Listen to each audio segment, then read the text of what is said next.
Tripura electric supervisor exam ভাইবারের মধ্যে যেগুলি question জিজ্ঞাসা করে এগুলি আজকে আলোচনা করব। 1 নম্বরে কত রকমের ওয়ারিং হয়?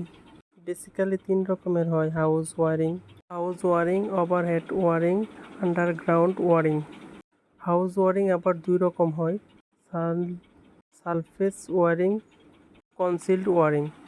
সারফেস ওয়ারিং এর মধ্যে আছে batten wiring, conduit wiring, clip wiring, casing wiring, যেটি আমরা বেসিক্যালি ইউজে নেই।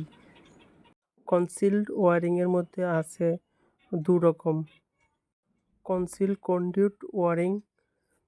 তোমরা এটি ভালো করে দেখবা, ভালো করে না দেখলে কোশ্চেন করতে পারতাম না, জবাব দিতে পারতাম না। 2 নাম্বার হলো কনসিলড ওয়ারিং।